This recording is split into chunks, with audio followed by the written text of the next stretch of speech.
بسم اللہ الرحمن الرحیم انا انزلناه في ليلة القدر وما ادراك ما ليلة القدر ليلة القدر خير من 1000 شهر تنزل الملائكة والروح فيها بإذن ربهم من كل أمر سلام هي حتى مطلع الفجر صدق الله العظيم.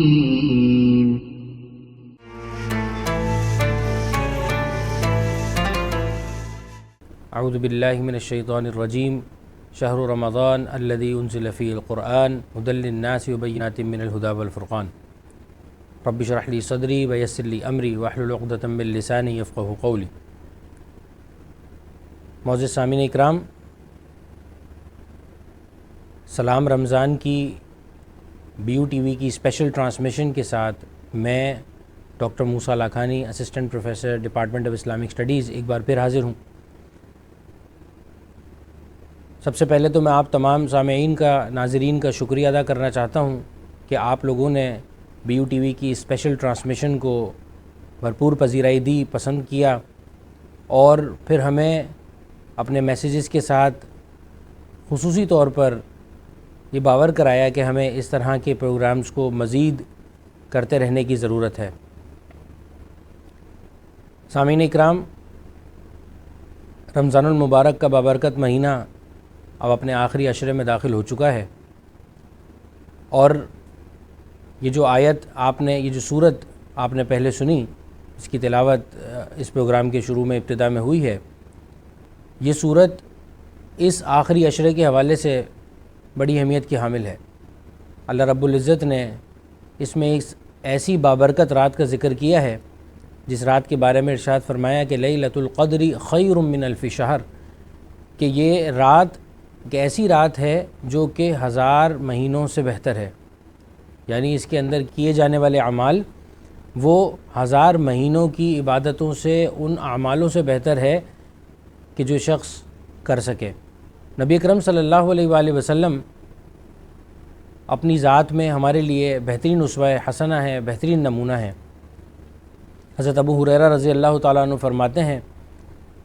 کہ ایک دن نبی اکرم صلی اللہ علیہ وآلہ وسلم مسجد نبی میں اپنے ممبر پر تشریف لائے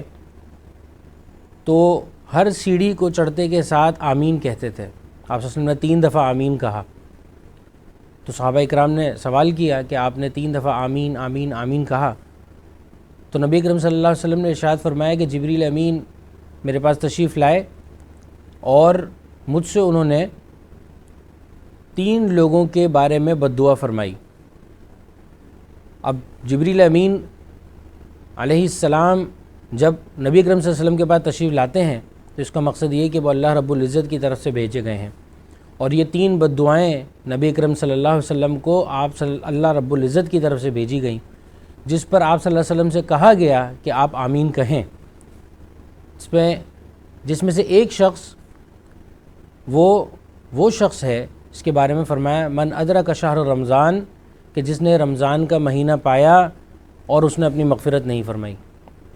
یعنی اس نے ایسے اعمال نہیں کیے کہ جس سے اللہ رب العزت اس کی مغفرت فرما دیں، اسے معاف فرما دیں.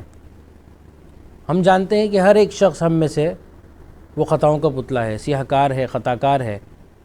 اور ہمیں ہر وقت اللہ کی رحمت کی، اس کی مغفرت کی ضرورت رہتی ہے. خاص طور پر رمضان المبارک کا مہینہ وہ مہینہ ہے، وہ بابرکت مہینہ ہے کہ جس کے اندر ہمیں اس مغفرت کی اور اس رحمت کی طرف دوڑ لگانی چاہیے. اما عائشہ صدیقہ مطہرہ رضی اللہ تعالیٰ عنہ سے روایت ہے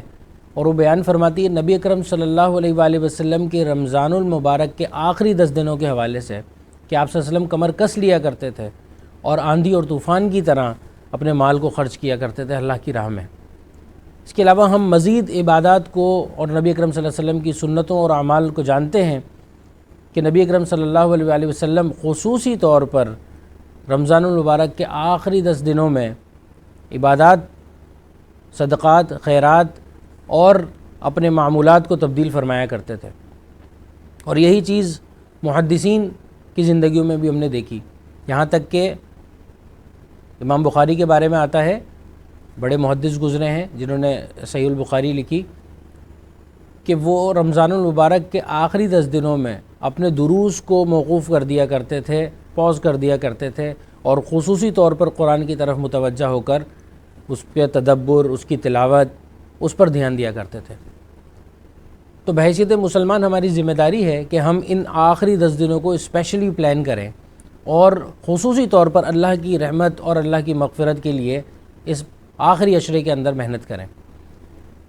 تو اس میں کچھ اعمال ایسے ہیں جو ہم کر سکتے ہیں۔ مثال کے طور پر ہم رمضان المبارک میں روزے جیسی عبادت کو تو رکھتے ہی ہیں،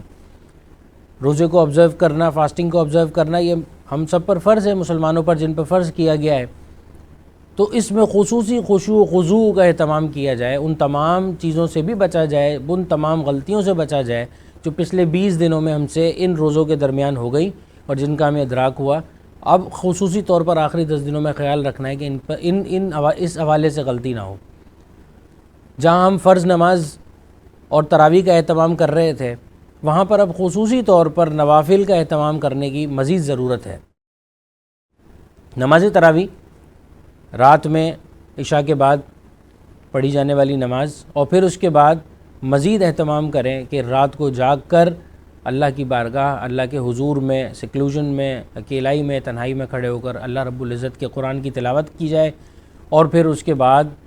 اللہ رب العزت سے مغفرت کی دعا کی جائے۔ اس آخری عشرے کے اندر خصوصی طور پر جیسا کہ میں نے ابھی آپ کو بیان کیا، حضرت عائشہ رضی اللہ تعالیٰ عنہ فرماتی کہ آپ صلی اللہ علیہ وسلم مال کو خرچ کیا کرتے تھے،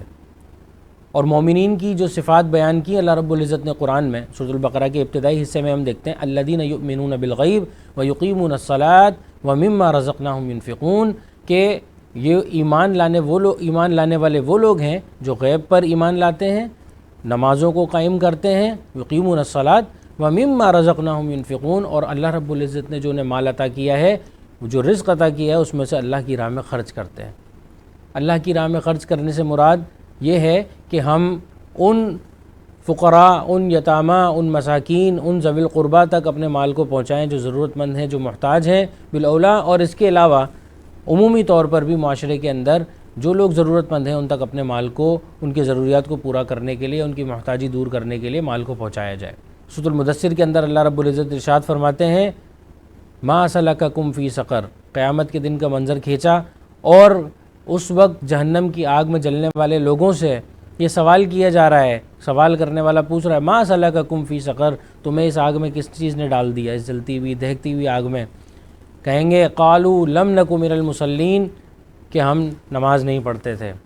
ولم نک نطعم المسکین، اور ہم مسکین کو کھانا نہیں کھلاتے تھے، وکنہ نخوض مع الخائضین، اور جو بے لغو اور بیکار کام کرنے والے، باتیں کرنے والے لوگ ہیں ان کے ساتھ بہے چلے جاتے تھے، ان کے ساتھ بیٹھتے تھے، ان کے ساتھ اپنے ٹائم کو ضائع کرتے تھے۔ تو یہ 3 ایسے کام ہیں جو ہم معاشرے کے اندر بہت زیادہ دیکھ رہے ہیں کہ نمازوں کی طرف لوگوں کی رغبت نہیں ہے، اور مساکین کو کھانا کھلانے میں ہم دور ہوتے جا رہے ہیں، اس پہ تنقید اور طعنہ نشی اختیار کر رہے ہیں، فرقہ بندی اختیار کر رہے ہیں، یا پھر ہم فضولیات کے اندر اور ایسی چیزیں جو رمضان المبارک کے تقدس کو پامال کرتی ہے اس میں انوالو ہو جاتے ہیں۔ تو ان تمام چیزوں سے بچنا ہے، اور خصوصی طور پر ان تمام چیزوں کا دھیان رکھنا ہے۔ ان 10 راتوں کے اندر اللہ رب العزت نے لیلۃ القدر کی رات بھی چھپائی ہے، اس کے بارے میں اس پروگرام کی ابتدا میں بھی ہم نے سنا کہ یہ بہترین رات ہے، کئی ہزار مہینوں سے بہتر رات ہے۔ اللہ رب العزت نے اس کے بڑی فضائل بیان کی ہیں کہ اس رات کے اندر سکینت نازل ہوتی ہے، آسمان سے فرشتے نازل ہوتے ہیں،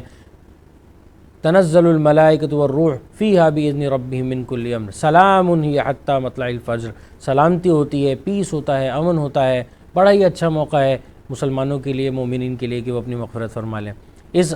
پس منظر میں نبی کرم صلی اللہ علیہ وسلم نے ہمیں ایک دعا سکھلائی، اور ہمیں وہ دعا یاد کرنی چاہیے، اور خصوصاً طاق راتوں کے اندر 21، 23، 25، 27 اور 29 جن راتوں کے اندر ہمیں لیلۃ القدر کو تلاش کرنے کا حکم دیا گیا ہے، جو کہ نبی کرم صلی اللہ علیہ وسلم کو پہلے بتائی گئی تھی پھر بھلا دی گئی، تاکہ ہم اسے اب تلاش کریں، تو اس تلاش کے اندر ہم ہر رات کے اندر اللہ رب العزت کی بارگاہ میں پیش ہوں اور اس دعا کا ورد کریں، اللہم انک عفون تحب العفو فاعف عنی،